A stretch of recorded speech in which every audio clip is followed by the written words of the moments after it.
6वें अध्याय आत्मसंयम योग को निरंतर दे रहा है। आज इसी क्रम में यानी 8वां विवेचन प्रस्तुत किया जा रहा है। 18वें श्लोक में भगवान श्री कृष्ण इस अध्याय में ये कहते हैं, इस प्रकार योग के अभ्यास से अत्यंत वश में किया हुआ चित्त जिस काल में परमात्मा में घड़ी बात स्थित हो जाता है, उस काल संपूर्ण कामनाओं से स्पृहा रहित हुआ पुरुष योग युक्त हो जाता है, ऐसा कहा जाता है। अब देखिए इसमें जो विशेष बात आई, प्रारंभ में एक शब्द आया योग अभ्यास से। योग अभ्यास से वश में किया हुआ चित्त। योग अभ्यास से वश में हुए चित्त का क्या तात्पर्य हुआ? अपना चित्त कैसा हो जाए? संयत हो जाए, शांत हो जाए और शुद्ध हुआ चित्त, उसी को वश में किया हुआ चित्त कहें। चित्त तो हमेशा चंचल है, आपने उसको संयत कर लिया, आपने उस संयत चित्त को यदि शांत कर दिया, आपने उसको शुद्ध कर दिया। शुद्ध का मतलब विचारों से, तो इसका मतलब आपका चित्त जो है शांत हो गया। मगर इस बात को ठीक से समझना। देखिए, आप अगर पूरी ईमानदारी से अपना खुद का विश्लेषण करें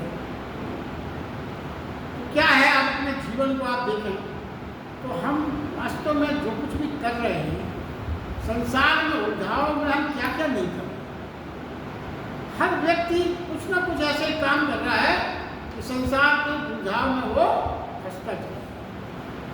स्वयं को निरंतर अधिकांश लोग अशुद्ध करने में लगे, स्वयं को निरंतर उलझनों में डालने में लगे।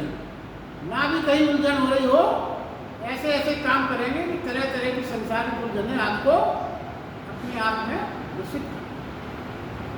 तो क्या है, अशांत होने के लिए भारी अभ्यास चल रहा है, भारी अभ्यास चल रहा है शांत होने के लिए। भारी परेशानियां, क्योंकि एक बात और मनोवैज्ञानिक क्या है, जब भारी परेशानियां हो तभी लगता है कि हम बड़े आदमी हैं, सब बड़ी हैं।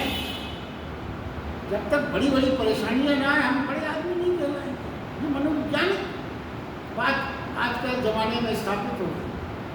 और छोटी छोटी बातों को तो हम बड़ी परेशानी में बदल देते हैं। कभी कभी जीवन में आप देखो, छोटी छोटी बातों को हम अपनी मूर्खता से बड़ी बड़ी परेशानी में बदल देते हैं। उनको बड़ी आसानी से उस स्टेज पर सुलझाया जा सकता है। मगर हम उसको सुलझा के लिए क्या करते हैं, उसका रूप और विकराल कर देते हैं और फिर उसकी वजह से परेशान होते हैं।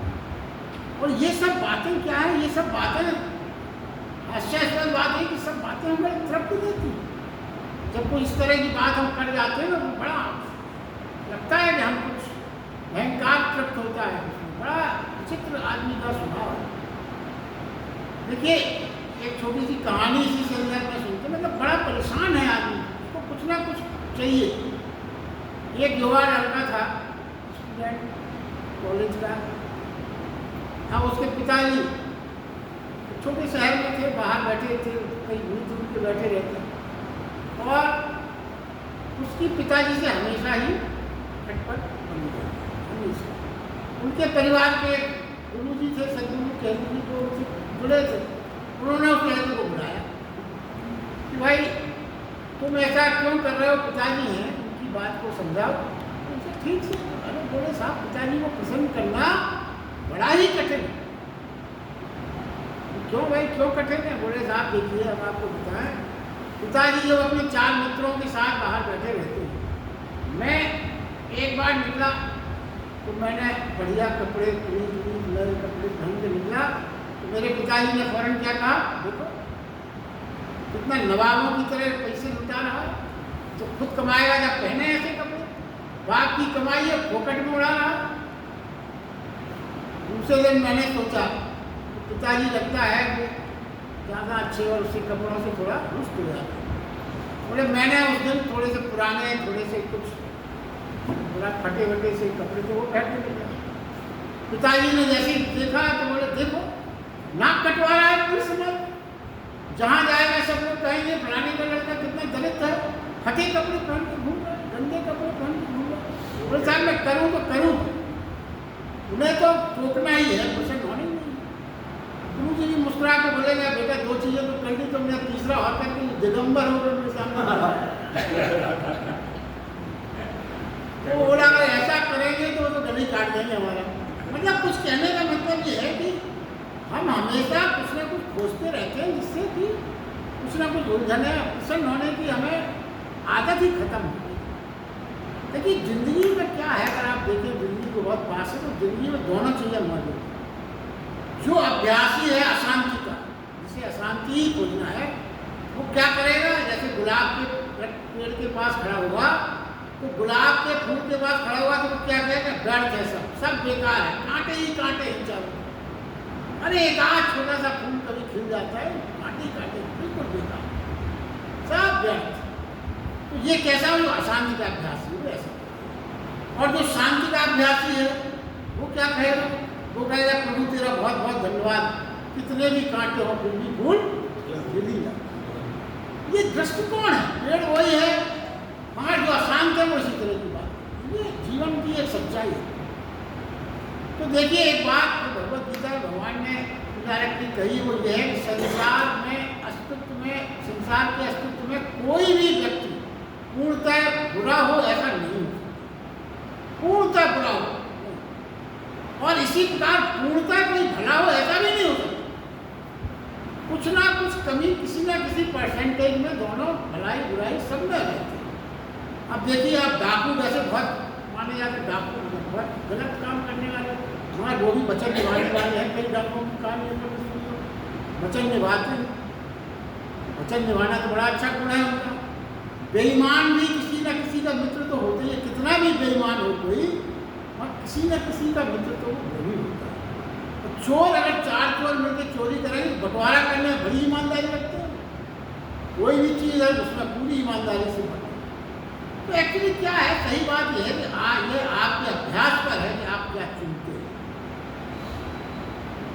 बुरा खोजेंगे तो बुरा मिलेगा, दुख खोजना है, पीड़ा खोजना है, शैतान खोजना है तो आपको वही मिलेगा, और परमात्मा खोजना है वही मिलेगा। वह तो हर तरफ मौजूद है, सिर्फ आपको खोजने की जरूरत ही नहीं है, आपको आभास करना है। तो योग अभ्यासी उसे कहा गया है। यहाँ पे जो योग अभ्यास की बात आई, उसका मतलब भगवान ये नहीं करेंगे आप एक्सरसाइज और प्राणायाम। यहाँ पर योग अभ्यासी का मतलब क्या है, जो आनंद खोजता है, जो फूल खोजता है, आशा खोजता है, सौंदर्य खोजता है, नृत्य खोजता है, उत्सव खोजता है, वो ही योग अभ्यासी। जीवन में उदासी कभी नहीं बटोरता, ना बटोरता है ना बिखेरता है, दोनों चीजों से वो अपने आप को दूर रखता है। जीवन में पॉजिटिव दृष्टि से और विधायक दृष्टि से देखने का उसका अपना एक ढंग है। इसी प्रकार वो जीवन बिताता है। अब देखिए माया में फंसने को क्या होता है, देखिए संसार में ज़्यादातर लोग क्या करते हैं, माया में फंसने को स्वयं ही अपने कारागार निर्मित करते हैं। माया में फंसना एक तरह से कारागारी तो है, वो आप फंस गए उसमें, काम लोभ मोह की हथकड़ी में हम स्वयं जकड़ते हैं। काम मोह या हथकड़ी मानी गई तो उसमें तो हम स्वेच्छा से अपना हाथ बढ़ाते हुए पहला, जबकि हमें मालूम है कि ये बहुत बड़ी जकड़न है जीवन में, मगर नहीं। तो क्या है, जब हम ये सब करेंगे जीवन में तो परिणाम क्या होगा, फिर तो हम स्वयं एक ऐसा इंतजाम कर रहे हैं कि आनंद हमारे जीवन में आ ही न सके, खुद इंतजाम कर रहे हैं। और विचित्रता यह है कि हम करते तो सब यही काम है जो भी बताएगा, मगर उसके बाद भगवान के सामने हाथ जोड़ के खड़े हो जाते हैं, भगवान जीवन में आनंद आ जाता है। भगवान क्या कर सकते हैं, आप अपने सारे जो आपके काम चल रहे हैं उसको जरा विचार करें, आप क्या कर रहे हैं, आपको कैसे आएगा। गीता की यही विशेषता है, उसमें खुद की चीज़ें बताएंगे, आपको खुद सब प्राप्त करना है, खुद सब करना है, किसी के आश्रय की आवश्यकता नहीं। कारण भी आप हैं और निवारण भी आप। वो कहते हैं जब आपने सब खिड़की दरवाजे सब बंद कर रखे हैं, फिर रोशनी कहीं से नहीं आएगी, फिर आपको रोशनी भी चाहिए। अरे आप उठते जब तक अपने खिड़की दरवाजे नहीं खोलेंगे, रोशनी कैसे आएगी। बाहर रोशनी है, जगत में रोशनी, पर आपके पास नहीं है, क्योंकि आपने सब बंद कर रखा। हर ओर आप अपना स्वयं नरक निर्मित कर रहे हैं, ऐसे आयोजन आप करते रहते हैं, यही मनुष्य की विडंबना है। फिर वो आगे कहते हैं, इस आयोजन को यदि काटना है आपको, ये सब चीज़ें बदलना है आपके जीवन में, तो क्या करना पड़ेगा? इतने ही आयोजन के विपरीत दिशा में आयोजन करने की आवश्यकता है।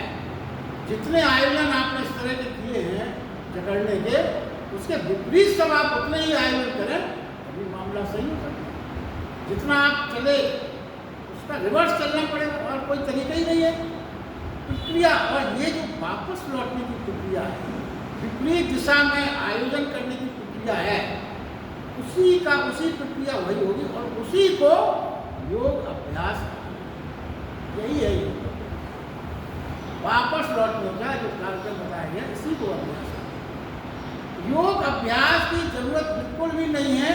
यदि आप अपने नरक जाने का अभ्यास न करें तो योग अभ्यास अपने आप हो जाएगा, उसका नहीं दिखती।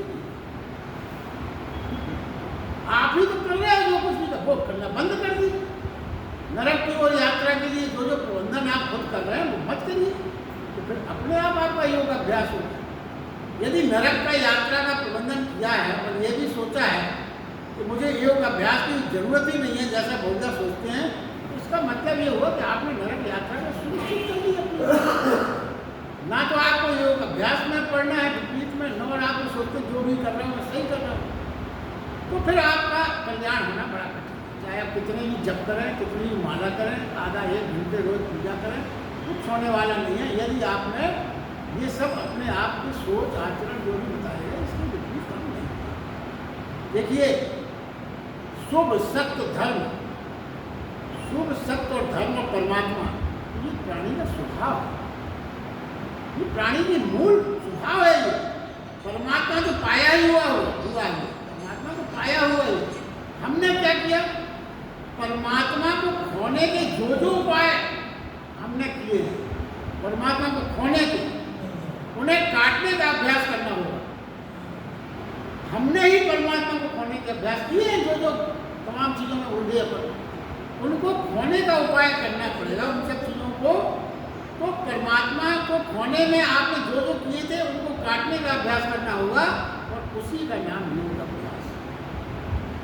परमात्मा को खोने में आपने जो जो उपाय किए हैं, उनको काटने के लिए जो कुछ भी आप करोगे वही योग अभ्यास, उसी को योग अभ्यास।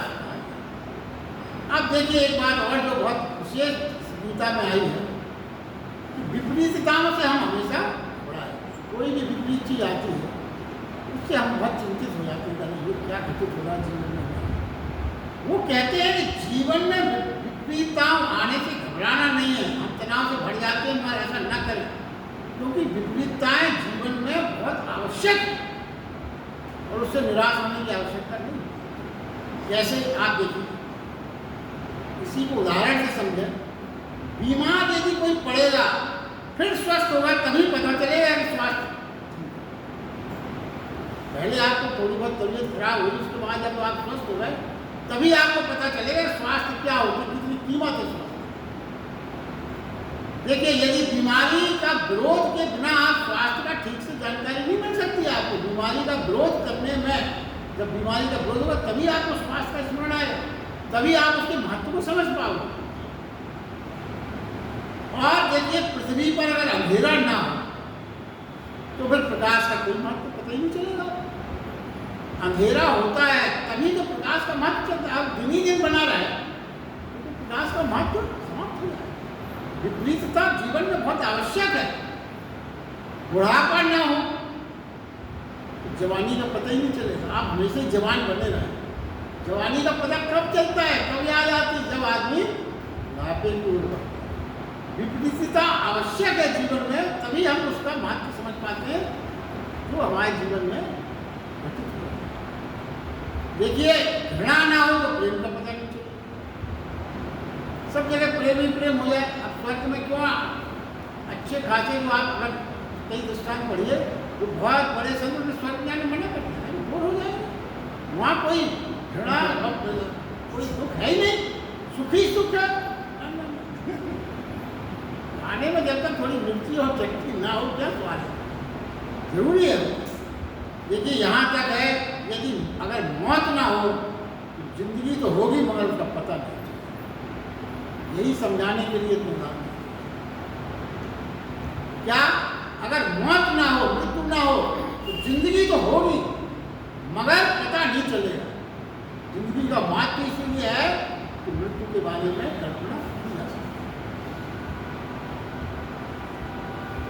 उल्टा लगता है ये सब सोचने में, मगर है। और अगर बहुत सरल उदाहरण आप समझें तो काले ब्लैक बोर्ड पर सफेद चाक से ही लिखा दिखेगा। काला ब्लैक बोर्ड है, उसका ठीक विपरीत सफेद, काले को भी सफेद। जब सफेद चाक से काले बोर्ड में तभी अक्षर दिखेंगे, और अगर ब्लैक बोर्ड भी सफेद हो जाए या चौक भी काली हो जाए तो आप कुछ नहीं। विपरीतता आवश्यक है जीवन। तो सूत्र ये बना, उसी बात का पता चलता है जिसका विरोधी तत्व मौजूद, उसी का पता चलता है। अब देखिए जो बातें थी कहीं नहीं, उसका जो सार है वो ये है कि हमारे भीतर परमात्मा सदा से है, मगर पता तभी चलेगा जब उसका विस्मरण हो। और स्मरण के लिए स्मरण की अनिवार्य प्रक्रिया, बिना उसके विस्मरण के स्मरण की प्रक्रिया हो ही नहीं सकती। विस्मरण का अनुभव करें अगर हम भगवान के बारे में, तो भूल हमारी क्या है? हम चेतना को, जो चेतना है हमारी, उसको हम क्या समझ लेते हैं? हम शरीर समझ लेते हैं, मन समझ लेते हैं, विचार समझ लेते हैं, वृत्ति और वासना समझ लेते हैं, मात्र आत्मा नहीं समझते जो उसका वास्तविक। यही हमारा भूलना है। हम भूल जाते हैं कि हमारा वास्तविक स्वरूप चेतना का आत्मा से जुड़ा है। हम अपनी चेतना को बाकी चीज़ों से जोड़ लेते हैं, शरीर से, मन से, विचार से, वासना से। तो दूसरों से तादात्म्य होना ही विस्मरण होना है। आत्मा की जगह दूसरी चीज़ों से जो हमारा तादात्म्य हम जोड़ लेते हैं, यही परमात्मा को विस्मरण करना कहलाता है। और योग क्या है? योग इस विस्मरण से स्मरण की यात्रा। योग क्या है? इस विस्मरण से जो आपने किया, स्मरण की यात्रा, यही योग है। पुनः घर वापसी, इसीलिए घर वापसी, क्योंकि वास्तविकता तो आपकी वही है, घर वापसी हो जाए, फिर प्रभु के मंदिर में प्रवेश होगा, जहाँ से आप चले थे वहीं। और यही जीवन का अमृत है। देखिए आगे के श्लोक में भगवान कहते हैं, जिस प्रकार वायु रहित स्थान पर ज्योति अकंप हो जाती है, जरा भी कंपित नहीं, जब आप कोई दिया जलाएं, कुछ भी जलाएं, तो बहुत तेज हवा न चले तो अकंप रहती है, हमेशा ठीक से प्रज्वलित होती है।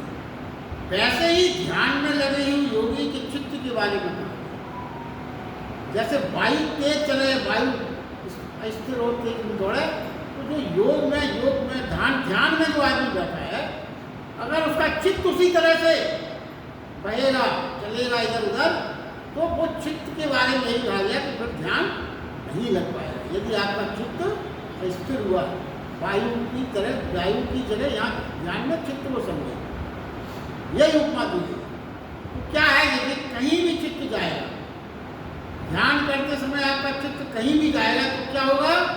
चेतना की लौ कंपित होगी।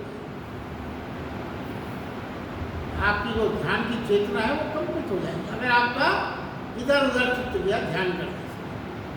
जैसे देखिए आप कितना भी ध्यान कोई कर रहा हो, अगर बहुत जोर से कोई हॉर्न बजा दे, बहुत तेज कोई आवाज़ कर दे, तो गड़बड़ हो जाता है। सब दुनिया तीव्र होगी तो चेतना कंपित होती है। आप देखिए कई बार ऐसा होता है, कहीं आप ध्यान में बैठे एकदम से कोई तेज आवाज़ आ जाए तो आपका ध्यान, तो क्या है? चित्त के लिए ध्वनि ही वायु है। इसीलिए कहा गया शांत जगह पे, जहाँ थोड़ी शांति हो, आवाज़ें ना हो, तो वहाँ चित्त के लिए ध्वनि ही वायु माना है। जैसे वायु से लौ कंपित होती है, वैसे चित्त ध्वनि से ध्यान करते समय चित्त कंपित होता है। और बहुत सरल सूत्र से अगर समझें तो कंपन ही संसार में जाना है और निष्कंप होना पूर्व में, सीधे सा सूत्र है। कंपन संसार में जाना है। आप कंपन है इसका मतलब आप संसार की बातें बोल रहे हो, तभी तो कंपन है। निष्कंप होना प्रभु में पहुंच जाना। और ये देखिए ये अभ्यास जो है कि आपका चित्त निष्कंप रहे, कि मात्र सोचने से नहीं होता कि आप सोच रहे हैं कि अब हम अपने चित्त को निष्कंप करेंगे, ये नहीं होगा। तो क्या है, कैसे होगा? तो जीवन में कुछ विचारणीय सूत्र है जो भगवान ने बताया। शांत होना चाहिए। यदि संकल्प लेते रहेंगे तो संकल्प हमेशा टूटते रहेंगे, एक नई अशांति पैदा हो जाएगी, फिर हम कुछ नहीं कर पाते। देखिए, मात्र पत्तों में तोड़ते रहने से वृक्ष समाप्त नहीं हो सकता। वृक्ष अगर समाप्त करना है कोई तो जड़ों को काटना, बिना जड़ों को हटाए हम क्या करते रहते हैं, पत्तों को हटा हटा के सोचते हैं कि ये जो वृक्ष है ये समाप्त हो जाता, नहीं हो सकता। अब देखिए, शांति और अशांति, शांत चित्त कैसे? एक टेक्सटाइल मिल के मालिक थे, उनके लड़के को उन्होंने भेजा अमेरिका, भेजा टेक्सटाइल इंजीनियरिंग का कोर्स। बिटिया पढ़ रही थी फर्स्ट ईयर 11th। उन्होंने कहा ये 12th करने के बाद इसको टेक्सटाइल का इंजीनियरिंग का कोर्स यही कराएंगे, बेटा बढ़िया टेक्सटाइल। उनके गुरुजी घर में गए, बहुत अच्छा है गुरुजी, चल रहा है फर्स्ट क्लास, सब बढ़िया है। गुरुजी प्रसन्न हुए। 2 साल हो गए, 2 साल के बाद वही जो टेक्सटाइल मिल के मालिक थे वो अपने गुरुजी से बोले, साहब बहुत जीवन में अशांति हो, बिल्कुल चित्त नहीं लग रहा है, बहुत तनाव हो गया, बिल्कुल सब। गुरुजी को बोले, भाई आओ बताओ क्या बात है। पहुंचे, बोले अभी कुछ साल 2 साल 1.5 साल में तुम बहुत बढ़िया थे, शांति, क्या हो क्या गया? बोले आप अब कुछ नहीं बता रहे, आप कृपा जो करो, आशीर्वाद दो जब हमारे जीवन में शांति। देखो आशीर्वाद से कुछ नहीं, कारण बताओ, और अशांति कहाँ से शुरू हुई तुम्हारी? अब उनने बताया कि जिस लड़के को अमेरिका भेजा था टेक्सटाइल में, उसने कोर्स पास किया, साथ में वहाँ से अपनी पत्नी भी आए विदेश से बिना बताए। वो घर में उनको ले जाए, मैंने घर से बाहर गड़ा। तो फिर वो शहर में ही पढ़ के आएगा, बिटिया भी जो बहू थी वो भी टेक्सटाइल इंजीनियर थी, अब दोनों एक कंपनी में नौकरी कर रहे। ठीक है, मगर मैंने लड़की बोली कि मुझे ये टेक्सटाइल इंजीनियरिंग नहीं पढ़ना है, मेरा तो इसमें आर्ट्स में और चित्रकारी में वो उसका कोर्स करना है। मैंने बहुत मना किया, वो घर छोड़ के चले गई, हॉस्टल में एडमिशन ले लिया, वो अपनी पढ़ाई कर, सब अशांति हो गई। गुरुजी ने कहा, देखो ये जो तुम सोचते हो कि हम आशीर्वाद दे देंगे तो शांति हो जाएगी, तो गलत है। तो फिर क्या करें? बोले तुम एक काम से इतना करो कि लड़के को क्षमा कर दो, उसके बाद कोई बात नहीं, बेटा घर आओ, बहू को स्वीकार करो, और बेटी से कहो कि हमें ठीक है तुम वहाँ पढ़ रही हो, बहुत अच्छा है, तुम आओ जाओ, तुम जो कोर्स करना चाहते हो। ये करके उन्होंने देखा 1 हफ्ते में शांति हो। भाई हमने अपने जीवन को क्यों अशांत बनाया? पहले आप अपनी मिस्टेक ढूंढो, ये वो क्षण याद करो कि किस समय से ये अशांति जीवन में प्रविष्ट हुई और उस समय क्या क्या घटित हुआ था, उसके रिवर्स चलो, यही तो योग अभ्यास है। जीवन बहुत कठिन नहीं है, जीवन को हम कठिन बनाते हैं। और उस समय क्या संतुष्ट होगी? संतुष्ट होगी कि हमारा अहंकार तृप्त होता है। दुनिया को हम क्या कहते हैं, हमारे लड़के ने विदेशी लड़की सारी मैंने लात मार के निकाल, मतलब पाए तो आप अशांति, मगर आपका क्या तृप्त हो रहा? अहंकार तृप्त। हम बड़े सिद्धांत वाले सनातन धर्मी है, बहुत विदेशी लड़की को घर में बहू के रूप में ये सब अहंकार तृप्ति के कारण हम अपने जीवन में शांति बुलाते हैं। ये अगर बंद कर दे तो जीवन में शांति ही शांति। और एक देखिए जो जीवन की बुराइयों को दूर करने का फार्मूला है, वो बहुत मैथमेटिकल है। इसको इस तरह समझें कि बुराई क्या है। एक बुराई मान लीजिए, बुराई 3 चीज़ों से मिलकर भगवद गीता में कही रहा है, क्रोध, लोभ, काम, ये तीनों नरक के द्वार भगवान रामचरित मानस में कहेगा। तो सारी बुराइयां जीवन में है, जो बुराई नाम का शब्द है उसका 3 सम्मिश्रण से, किससे? क्रोध, लोभ और काम, ये तीनों चीजें ही जोड़ के बुराई बनती है। अब एक मैथमेटिकल इक्वेशन से इस बात को अगर आप समझेंगे तो बहुत सरल है। जैसे मान लीजिए 10 है, ये 10, जिसने भी मैथमेटिक्स की सभी ने पढ़ी है, 10 इज इक्वल टू अगर आप लिखोगे तो आप लिख सकते हो 5 + 3 + 2, 5 धन 3 धन 2, 10 हो गया। अब आप 5 को घटाया आपने, 10 यथावत है, 5 की जगह आपने 4 कर दिया या 2 कर दिया, तो आपको दूसरा अंक बढ़ाना पड़ेगा, जब तो इक्वल टू होगा 10। अगर आपने 5 की जगह 3 कर दिया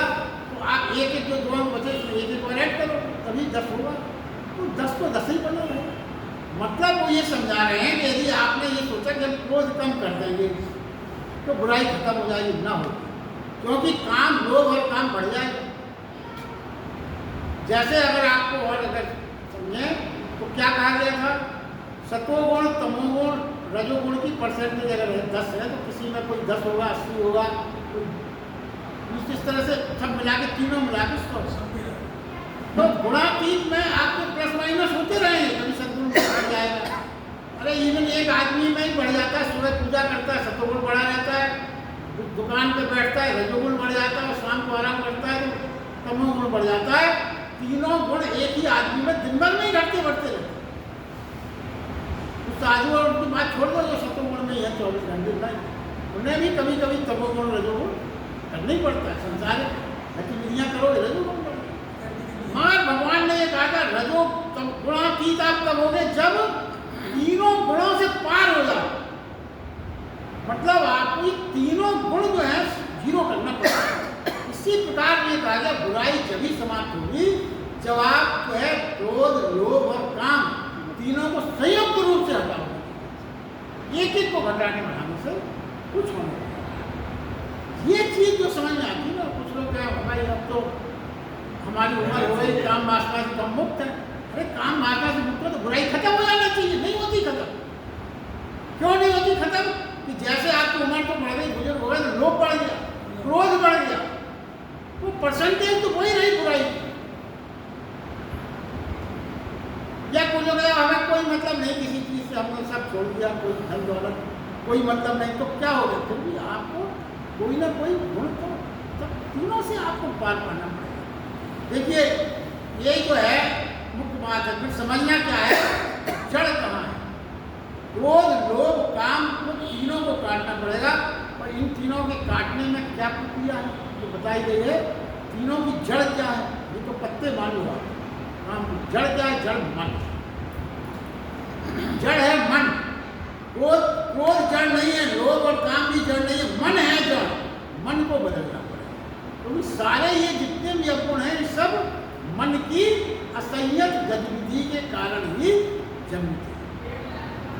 मन बदलना पड़ेगा, मन बिना बदले काम नहीं होता। मन बदलने का भी तरीका बताया, सबके मन बदलने के लिए अलग अलग प्रक्रियाएं भगवान ने बताई। देखिए कैसे बताई, आदमी जो ग्रोथ की तरह दे, 3 तरह के व्यक्तियों में उनका डिवीजन किया गया। कुछ लोग विचार प्रधान होते हैं, उनकी बुद्धि सक्रिय होती है। कुछ लोग भाव प्रधान होते हैं, वो हृदय से निर्णय लेते हैं। कुछ लोग क्या रहते हैं कि वो कर्म प्रधान होते हैं, उनके कर्म करने में उनकी रुचि रहती है। तो क्या बताया गया कि देखिए जो विचार प्रधान लोग हैं उनके लिए ज्ञान योग कहा गया, जो भाव प्रधान लोग हैं उनके लिए भक्ति योग बताया गया, और जो कर्म प्रधान लोग हैं उनके लिए कर्म योग बताया गया। तीनों जो भगवान ने भक्ति योग, ज्ञान योग और कर्म योग बताए, तीनों को श्रेष्ठ बताया। गीता में अपन समझ चुके हैं, जिस चीज का वर्णन भगवान ने किया उसी को श्रेष्ठ कहा। वो श्रेष्ठ ये है कि आप अपनी प्रवृत्ति खुद देखेंगे, आपकी क्या मानसिक अवस्था है, आपकी किस कैटेगरी में आप आते हैं, आपका जीवन कैसा है, विचार प्रधान है, भाव प्रधान है या कर्म प्रधान है। तो आपके लिए वही चीज फिट होगी। कर्मयोग फिट होगा, भक्ति योग फिट होगा। कर्म में जिसका विचार है उसके लिए भक्ति फिट नहीं होगी, जो विचार प्रधान नहीं है, भाव प्रधान है, उसके लिए ज्ञान योग काम नहीं आया। इसीलिए भगवान ने सबकी योग श्रेष्ठ बताया। तो ज्ञान में क्या है? ज्ञान में यह है कि जहाँ न जानने वाला बचे, न ज्ञाता बचे, न ज्ञेय बचे, सिर्फ ज्ञान शेष रहेगा। दोनों चीजें भूल जाए, वो ज्ञान योग। भक्ति में क्या है? भक्ति में न भगवान रहे न भक्त रहे, सिर्फ भक्ति बचे।